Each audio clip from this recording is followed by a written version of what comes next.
दोस्तों, ये कहानी है फ्यूचर की, जहां हम एक नई दुनिया देखते हैं, जो दो हिस्सों में बंट चुकी है। एक हिस्से को ऑफशोर के नाम से जाना जाता है। यहाँ अमीर लोग रहते हैं, जिनके पास हर जरूरत की चीज मौजूद है। ये लोग अपनी मर्जी से कुछ भी कर सकते हैं, क्योंकि इन्हें पूरी आजादी दी जाती है। वहीं दूसरा हिस्सा गरीब लोगों का है, जहां ना तो भरपेट खाना है और ना ही रहने के लिए अच्छा घर। ये लोग झोपड़पट्टी में रहकर अपनी जिंदगी गुजारते हैं, जो मुश्किलों से भरी और ऐशो आराम से बहुत दूर होती है। हालांकि उनकी जिंदगी बदलने का एक मौका भी मिलता है। ऑफशोर का हिस्सा बनने के लिए इन गरीब लोगों को एक सिलेक्शन प्रोसेस से गुजरना पड़ता है। इसके लिए शर्त है कि वो 20 साल के हो चुके हों। 20 साल की उम्र के बाद उन्हें सिलेक्शन टेस्ट में भाग लेने का मौका मिलता है। ऑफशोर में रहने वाले लोग इस बड़ी आबादी में से सिर्फ 3% लोगों को चुनते हैं, जो वहां की जिंदगी जी सकते हैं। बाकी बचे हुए लोग जो सेलेक्ट नहीं हो पाते, उन्हें वापस अपनी पुरानी झोपड़पट्टी वाली जिंदगी में लौटना पड़ता है। इसलिए हर कोई ऑफशोर में जाना चाहता है। फिर अनाउंसमेंट होती है कि 104 प्रक्रिया शुरू होने वाला है, यानी इससे पहले 103 बार ये प्रोसेस पूरा हो चुका है। इसके बाद हम मिशेल नाम की लड़की से मिलते हैं, जिसने ऑफशोर में जाने के लिए रजिस्ट्रेशन किया था। अब उसे 20 मिनट के अंदर उस जगह पहुंचना था जहां सिलेक्शन टेस्ट शुरू होने वाला था। 20 साल के सभी रजिस्टर्ड लोग उस लोकेशन पर पहुंचने लगते हैं। हर किसी के कान के पीछे एक खास डिवाइस लगा होता है, जिसमें लाल रोशनी चमक रही होती है। ये डिवाइस एक तरह का एंट्री पास है, जिससे रजिस्टर्ड लोगों की पहचान आसानी से हो सके। ये डिवाइस ऑफशोर की तरफ से रजिस्ट्रेशन के बाद ही दी जाती है। मिशेल अपनी दोस्त के साथ टेस्ट की लोकेशन पर पहुंचती है। थोड़ी देर बाद वहां चीफ आता है और सबको संबोधित करते हुए कहता है कि यह सिलेक्शन पूरी ईमानदारी से होगा और किसी के साथ कोई धांधली नहीं होगी। वो यह भी समझाता है कि ऑफशोर की जिंदगी कितनी खास है और ये मौका क्यों इतना महत्वपूर्ण है। वो साफ कर देता है कि तुम सब में से सिर्फ 3% लोग ही ऑफशोर में जा पाएंगे। स्पीच खत्म होने के बाद चीफ के पास एक महिला आती है, जो नई कर्मचारी है। वो चीफ को बताती है कि उसे हायर अथॉरिटीज ने भेजा है, ताकि वो उसके काम को मॉनिटर कर सके और अगर कोई गलती हो तो उसे पकड़ सके।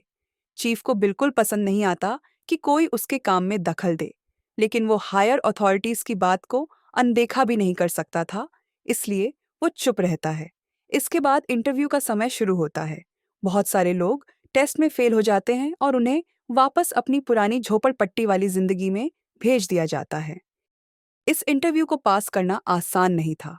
इसी दौरान हम मिशेल को देखते हैं, जिससे बेहद निजी सवाल पूछे जा रहे थे। बातचीत के दौरान वो अपने बॉयफ्रेंड के बारे में बताती है, जो पिछले साल इसी टेस्ट के लिए आया था, लेकिन फिर कभी वापस नहीं लौटा। इसका मतलब था कि वो शायद ऑफशोर चला गया था। इस पर इंटरव्यू लेने वाला व्यक्ति कहता है, जरूरी नहीं कि वो ऑफशोर गया हो सकता है उसकी मौत हो गई हो या फिर उसके साथ कुछ बुरा हुआ हो। इसके बाद वही व्यक्ति मिशेल से उसके बॉयफ्रेंड की आखिरी निशानी, उसका नेकलेस, उतारने के लिए कहता है। मिशेल थोड़ा भावुक होती है, लेकिन फिर उसे उतारकर वहीं रख देती है और इस तरह अपनी इमोशनल टेस्ट में पास हो जाती है। इसके बाद हम मार्को नाम के एक लड़के को देखते हैं, जिसका पूरा परिवार इस टेस्ट को पास कर ऑफशोर जा चुका था। इसीलिए मार्को को पूरा यकीन था कि वो भी जरूर चुना जाएगा। उसका आत्मविश्वास इतना ज्यादा था कि इंटरव्यू लेने वाले भी उसकी बातों से प्रभावित हो जाते हैं और उसे भी सिलेक्ट कर लिया जाता है। फिर हम एलेक्स से मिलते हैं, जो किसी भी कीमत पर ऑफशोर में जाना चाहता था। उसकी बेचैनी और जल्दी जल्दी बोलने की आदत इंटरव्यू लेने वाली महिला को बिल्कुल पसंद नहीं आती। उसकी यही हरकतें उसे पहले राउंड में ही बाहर करवा देती हैं। एलेक्स गुस्से में कहता है, ये पूरा सिस्टम खराब है और ये सिलेक्शन प्रोसेस बेकार है। उसकी ये बातें सुनकर उसे बाहर निकाल दिया जाता है। इसके बाद हम जोआना नाम की एक लड़की को देखते हैं, जो बेहद समझदार थी और बहुत कम बोलती थी। उसकी यही समझदारी उसे सिलेक्ट करवा देती है। अब बात आती है फर्नांडो की, जो शारीरिक रूप से कमजोर था और चल नहीं सकता था, लेकिन उसकी बहादुरी और हिम्मत के कारण वो भी पहले राउंड को पास कर लेता है। इसी बीच ऑफशोर के अधिकारियों को खबर मिलती है कि उनके दुश्मन रेबलियस ग्रुप ने अपने एक आदमी को चुपके से इस सिलेक्शन टेस्ट में भेजा है।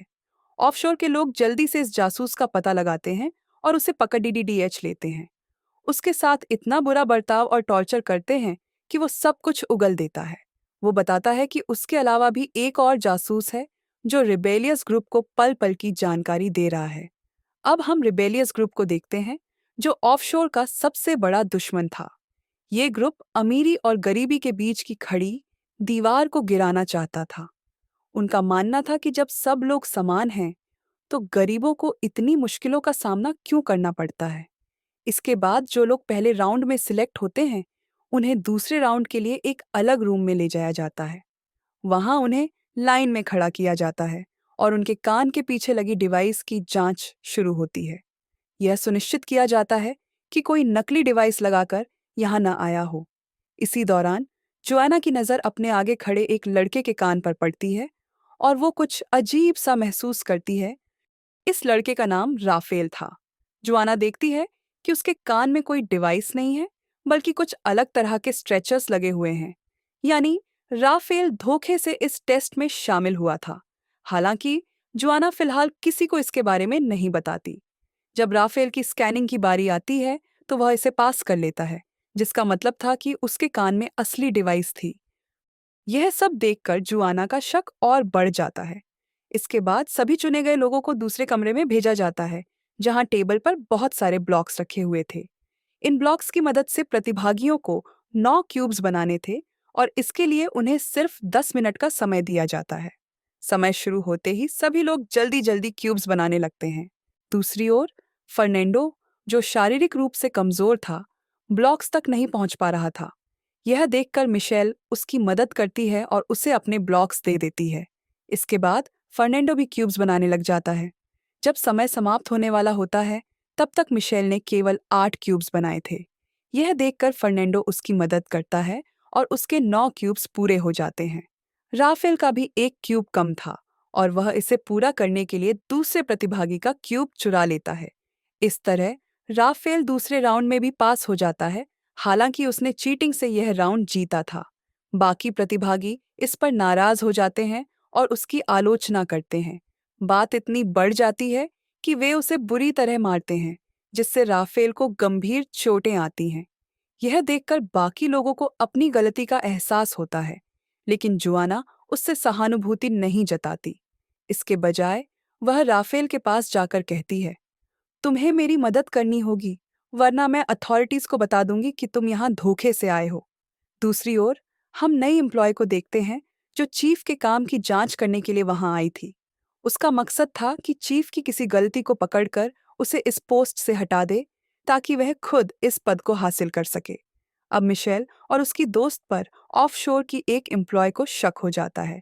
वह उन्हें अपने साथ ले जाती है और कहती है, तुम दोनों में से कौन रिबेलियस ग्रुप के साथ है? अगर किसी ने स्वीकार नहीं किया, तो इसका अंजाम बुरा होगा। इसके बाद मिशेल अपनी दोस्त से कहती है, हमें इसे खत्म करना होगा। जब एम्प्लॉय आती है, तो मिशेल की दोस्त उस पर हमला कर देती है। लेकिन मिशेल खुद ऐसा नहीं करती, क्योंकि वह अपनी दोस्त को फंसाकर खुद बचना चाहती थी। असल में मिशेल ही रिबेलियस ग्रुप की सदस्य थी। इस लड़ाई में मिशेल की दोस्त मारी जाती है और मिशेल अगले राउंड में पहुंच जाती है। यहीं हमें पता चलता है कि मिशेल का बॉयफ्रेंड नहीं, बल्कि उसका भाई पिछले साल इस टेस्ट में शामिल हुआ था। मिशेल यहाँ न केवल अपने भाई से मिलने आई है, बल्कि गरीबी और अमीरी के बीच का फर्क मिटाना चाहती है। दूसरी तरफ हमें फर्नेंडो के अतीत के बारे में पता चलता है। बचपन से ही उसके पैरों में समस्या थी, लेकिन उसके पिता ने हमेशा उसका बहुत ध्यान रखा। उन्होंने फर्नेंडो को यकीन दिलाया था कि वह यह टेस्ट पास कर सकता है। उन्होंने यह भी कहा था, जब तुम ऑफशोर जाओगे, तो तुम्हारा इलाज होगा और तुम अपने पैरों पर खड़े होकर एक अच्छी जिंदगी जी सकोगे। फर्नेंडो का फिजिकल टेस्ट लिया जाता है, जिसमें डॉक्टर उसके पैरों को टेस्ट करने के लिए सुई चुभौती है। यह पहली बार था जब फर्नेंडो को दर्द महसूस होता है। डॉक्टर कहती है, अगर तुमने सारे राउंड्स पास कर लिए और ऑफशोर के लिए सिलेक्ट हो गए, तो वहां तुम्हारे पैरों का इलाज हो सकता है। इसके बाद सभी प्रतिभागियों को अगले राउंड के लिए एक कमरे में ले जाया जाता है। वहां एक टेबल पर 4 पुतले रखे होते हैं, जिनके चेहरे पर अलग अलग भाव होते हैं। प्रतिभागियों को टास्क दिया जाता है कि वे पुतलों के एक्सप्रेशन को देखकर उनकी स्थिति का अंदाजा लगाएं और बताएं कि उनके साथ क्या हुआ होगा। फर्नांडो सबसे पहले एक लड़की के पुतले को ध्यान से देखता है। वह बताता है कि इस लड़की को जहर दिया गया था। वह अपने पति के साथ इस घर में मेहमान थी, लेकिन उसका अफेयर उसी घर के मालिक के साथ था। जब घर की मालकिन को इस अफेयर के बारे में पता चला, तो उसने उस लड़की को जहर दे दिया। इसीलिए यह पुतला शॉकिंग एक्सप्रेशन में अपने बॉयफ्रेंड की तरफ देख रहा है। फर्नांडो की कहानी सुनकर सभी प्रतिभागी और जज काफी खुश होते हैं, क्योंकि उन्हें उसकी कहानी बेहद पसंद आती है। लेकिन राफेल इस कहानी को बेकार बताता है और फिर अपनी एक नई कहानी पेश करता है। राफेल कहता है कि इस लेडी को सिल्वर की चीजों से एलर्जी है, इसलिए सभी पुतलों ने सिल्वर की चीजें पहनी हुई हैं, लेकिन इस लेडी ने कांच की अंगूठी और लकड़ी का नेकलेस पहना हुआ है। वह दूसरे आदमी को इसलिए देख रही है क्योंकि वह डॉक्टर है और उससे मदद मांग रही है। जब ये लोग उस आदमी के ड्रॉअर की जांच करते हैं, तो वहां ह्यूमन बॉडी के डायग्राम्स रखे होते हैं, जिससे पता चलता है कि वह सच में डॉक्टर था। लेकिन राफेल की बताई कहानी लेडी के एक्सप्रेशन से मेल नहीं खाती और वह इस सवाल का सही जवाब नहीं दे पाता। तभी जुआना, जो सबसे समझदार थी, कहती है कि यह लेडी अंधी है, इसलिए उसके चेहरे पर कोई एक्सप्रेशन नहीं है। जब वह लेडी के ड्रॉअर की जांच करती है, तो उसे ब्लाइंड्स के बुक भी मिलती है, यानी जुआना की कहानी सही थी। इस तरह यह लोग इस राउंड को भी पास कर लेते हैं। चीफ ये सब देख रहा होता है और नई लेडी एम्प्लॉय से कहता है कि तुम इन सब पर ध्यान रखो, मैं थोड़ी देर के लिए किसी काम से जा रहा हूँ। एम्प्लॉय चीफ पर नजर रखती है और देखती है कि चीफ स्लम एरिया में कपड़े बदल कर जा रहा है। चीफ भी कैमरे की ग्रीन लाइट देखकर समझ जाता है कि एम्प्लॉय उस पर नजर रख रही है, लेकिन एम्प्लॉय उसके खिलाफ कोई सबूत पेश नहीं कर पाती। इसके बाद ये लोग एक रूम में जाते हैं जहां इन्हें 6 साइन दिए जाते हैं, जबकि ये लोग कुल 7 होते हैं। इसका मतलब था कि उनमें से एक को एलिमिनेट किया जाना था, लेकिन ये तय नहीं कर पा रहे थे कि किसे बाहर किया जाए। तभी राफेल कहता है, मेरे पास एक कॉइन है जिसका मतलब है कि मैं बाहर जा सकता हूँ। लेकिन जिस शख्स के पास कॉइन नहीं था, वो गुस्से में राफेल पर अटैक कर देता है। तब एक लड़का सुझाव देता है कि वोटिंग की जाए। सभी लोग राफेल के खिलाफ वोट कर देते हैं। मिशेल कहती है कि जुआना को बाहर निकाल दो, क्योंकि वह समझदार है और मिशेल के प्लान को नाकाम कर सकती है। यह सुनकर जुआना राफेल की तरफ देखती है। चूंकि जुआना को राफेल की सच्चाई पता थी, राफेल उसकी साइड लेता है और कहता है कि फर्नांडो को बाहर निकाल दो, क्योंकि वह फिजिकली ठीक नहीं है। लेकिन फर्नांडो कहता है कि वह ऑफशोर में ठीक हो सकता है। इसके बाद ये लोग तय करते हैं कि रिबन की मदद से किसी एक को एलिमिनेट किया जाएगा। जिसके पास सबसे छोटा रिबन होगा, वह बाहर जाएगा। सबसे छोटा रिबन जुआना के पास आता है। अब सभी लोग अपने अपने कॉइन लेकर बाहर निकल रहे होते हैं, लेकिन जब आखिरी लड़का बाहर निकलने के लिए अपना कॉइन ढूंढता है, तो उसे कॉइन नहीं मिलता। तभी हम देखते हैं कि जुआना बाहर जा रही होती है, जिसने उसका कॉइन चुरा लिया था। इसी के साथ ये मूवी यहीं खत्म हो जाती है। हमें उम्मीद है कि यह कहानी आपको पसंद आई होगी। हम पूरी मूवी देखकर आपके लिए यह कहानी तैयार करते हैं। अगर आप हमारी मेहनत को सराहना चाहते हैं, तो कृपया हमारे चैनल को सब्सक्राइब करें और वीडियो को लाइक करना